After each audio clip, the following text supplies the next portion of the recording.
Dementes Podcast apresenta Abrindo Parênteses. Sua porta de entrada para o Velkipedia. Apresentação: Evandro Luiz Velk.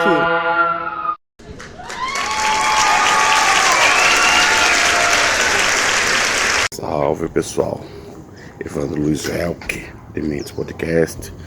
Este é o Abrindo Parênteses. E este é o Mário Bros, cachorro. Calma aí, gente. E por que o Mário apareceu no nosso vídeo e fez pertindo?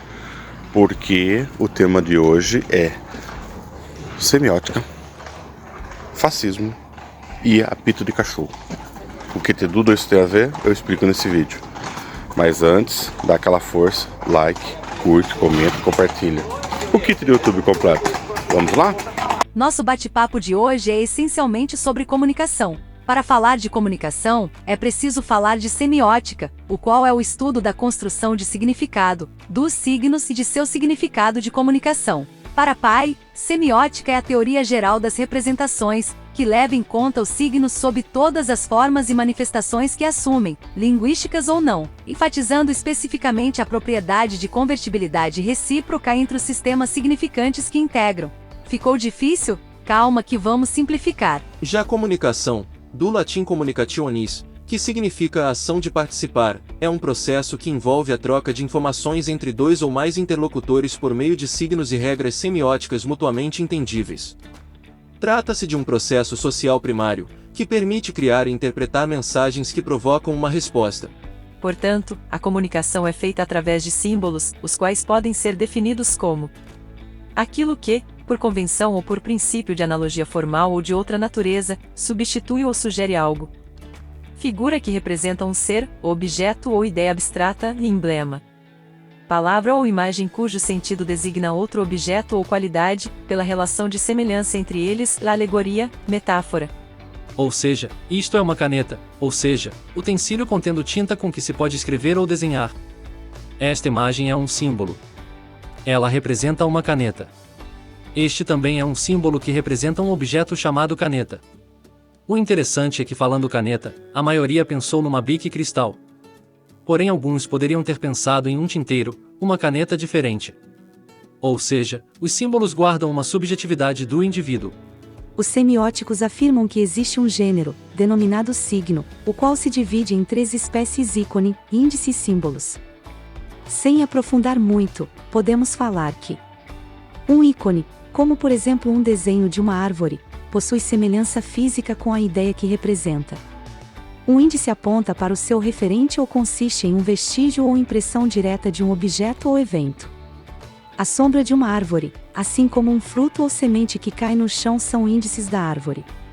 Signos indiciais muitas vezes sinalizam uma ação ou um processo físico. A fumaça indica fogo, os sintomas indicam doença, uma seta destaca uma determinada direção. Por fim, um símbolo é abstrato, como a palavra escrita árvore. Sua forma pode não ter qualquer semelhança com o seu significado, como a palavra escrita, e podem ser produzidas por uma associação de ideias gerais que opera no sentido de fazer com que o símbolo seja interpretado como se referindo àquele objeto. Existem 3 etapas para a compreensão dos símbolos. A primeira delas, denominada pelos semióticos como primeiridade, está relacionado à percepção. Em apertada síntese, percepção é um substantivo feminino com origem no latim perceptione que descreve o ato, efeito ou capacidade de perceber alguma coisa.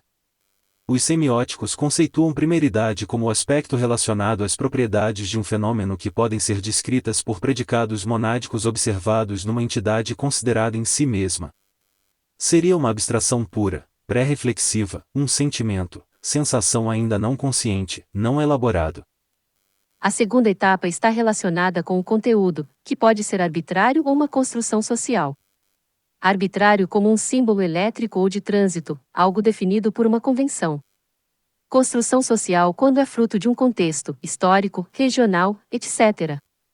Por exemplo, os semióticos definem esta etapa como secundidade, que é a categoria da experiência. É aquilo que reconhecemos na realidade, ou seja, quando o sujeito lê com compreensão e profundidade de seu conteúdo. Exemplificando. Todo mundo conhece o V da vitória. O Churchill adorava fazer. Um belo dia, ele errou e fez do lado contrário. Aristocrático como ele era, não sabia que este símbolo era impróprio. Aliás, sobre Winston Churchill ouça um episódio que fizemos especialmente para ele. Durante a Guerra dos 100 Anos, os franceses eram os melhores soldados no corpo a corpo, porém por uma questão cultural eram arqueiros sofríveis. Os ingleses, por outro lado, eram conhecidos por serem exímios arqueiros. Quando um inglês era capturado, eles tinham os dedos amputados, para evitar que eles conseguissem atirar flechas. Então, mostrar os 2 dedos era um sinal de provocação, algo como mostrar o dedo do meio aqui. A terceira etapa está relacionada com a transcendência. O que tal símbolo, que você conseguiu perceber, aprendeu o conteúdo, significa para você? Ou o que ele leva você a pensar? Dentro da semiótica, esta etapa é reconhecida como a característica denominada terceiridade, que é o resultado da reflexão em relação aos símbolos, ou seja, aquilo que construímos em relação a ele. Para resumir, primariedade é sempre a percepção, algo rápido e abstrato, secundidade é a representação do signo, e a terceiridade é o pensamento completo, dando todo o contexto do signo.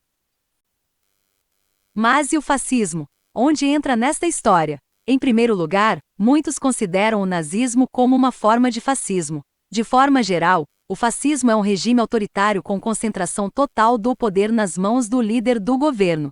Esse líder deveria ser cultuado, e poderia tomar qualquer decisão sem consultar previamente os representantes da sociedade. As 8 principais características que definem esse tipo de governo são: valorização do nacionalismo, totalitarismo e corporativismo, ênfase no militarismo, obsessão com a segurança nacional, desprezo pelos direitos humanos, desprezo por intelectuais e artistas, controle da mídia e censura, e o uso da religião como forma de manipulação.